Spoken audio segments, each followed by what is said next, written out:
இன்றைய நற்செய்தி வாசகம் லூக்கா எழுதிய நற்செய்தி 9ஆம் அதிகாரம் இறைவசனம் 46 50 முடிய.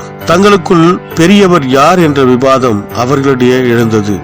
இயேசு அவர்களின் எண்ணங்களை அறிந்து ஒரு சிறு பிள்ளை எடுத்து தம் அருகே நிறுத்தி அவர்களிடம், இச்சிறு பிள்ளையை என் பெயரால் ஏற்றுக்கொள்பவர் எவரும் என்னையே ஏற்றுக்கொள்கிறார். என்னை ஏற்றுக்கொள்பவர் என்னை அனுப்பினவரையே ஏற்றுக்கொள்கிறார். உங்கள் எல்லாரிலும் சிறியவரே பெரியவராவார் என்றார்.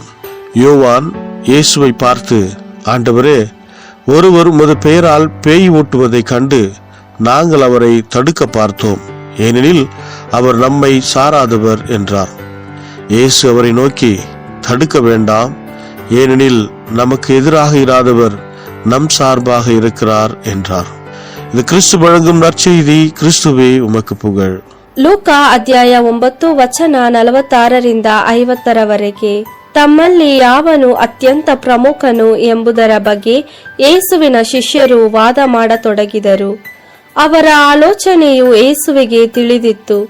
ಆದ್ದರಿಂದ ಯೇಸು ಒಂದು ಚಿಕ್ಕ ಮಗುವನ್ನು ಕರೆದು ತನ್ನ ಬಳಿಯಲ್ಲಿ ನಿಲ್ಲಿಸಿದನು. ಬಳಿಕ ಯೇಸು ತನ್ನ ಶಿಷ್ಯರಿಗೆ, ಒಬ್ಬನು ನನ್ನ ಹೆಸರಿನಲ್ಲಿ ಒಂದು ಚಿಕ್ಕ ಮಗುವನ್ನು ಸ್ವೀಕರಿಸಿಕೊಂಡರೆ ಅವನು ನನ್ನನ್ನೇ ಸ್ವೀಕರಿಸಿಕೊಂಡಂತಾಯಿತು. ಒಬ್ಬನು ನನ್ನನ್ನು ಸ್ವೀಕರಿಸಿಕೊಂಡರೆ ಅವನು ನನ್ನನ್ನು ಕಳುಹಿಸಿದಾತನನ್ನೇ ಸ್ವೀಕರಿಸಿಕೊಂಡಂತಾಯಿತು. ನಿಮ್ಮಲ್ಲಿ ಯಾವನು ದೀನನಾಗಿದ್ದಾನೋ ಅವನೇ ನಿಮ್ಮಲ್ಲಿ ಪ್ರಮುಖನಾಗಿದ್ದಾನೆ ಎಂದು ಹೇಳಿದನು. ಯೋಹಾನನು, ಗುರುವೇ, ನಿನ್ನ ಹೆಸರಿನ ಮೂಲಕ ಜನರಿಂದ ದೆವ್ವಗಳನ್ನು ಬಿಡಿಸುತ್ತಿದ್ದ ಒಬ್ಬ ವ್ಯಕ್ತಿಯನ್ನು ನಾವು ನೋಡಿದೆವು. ಅವನು ನಮ್ಮವನಲ್ಲದ ಕಾರಣ ನಿನ್ನ ಹೆಸರನ್ನು ಬಳಸಕೂಡದೆಂದು ಅವನಿಗೆ ಹೇಳಿದೆವು ಎಂದರು. ಅದಕ್ಕೆ ಯೇಸು, ಅವನಿಗೆ ಅಡ್ಡಿ ಮಾಡಬೇಡಿ, ಏಕೆಂದರೆ ನಿಮಗೆ ವಿರುದ್ಧವಾಗಿಲ್ಲದವನು ನಿಮ್ಮವನೇ ಎಂದನು. ದೇವರ ವಾಕ್ಯವಿದು. ದೇವರಿಗೆ ಕೃತಜ್ಞತೆ ಸಲ್ಲಲಿ. Gospel according to Luke chapter 9 verse 46-50. One day the disciples were arguing about which of them was the greatest. But Jesus knew their thoughts, so he took a little child and stood him by his side. Then he said to them, whoever welcomes this little child in my name welcomes me, and whoever welcomes me welcomes the one who sent me.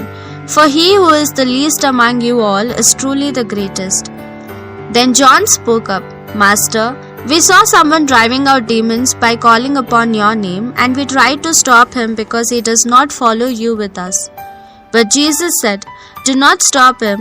He who is not against you is for you. This is the word of the Lord. Thanks be to God.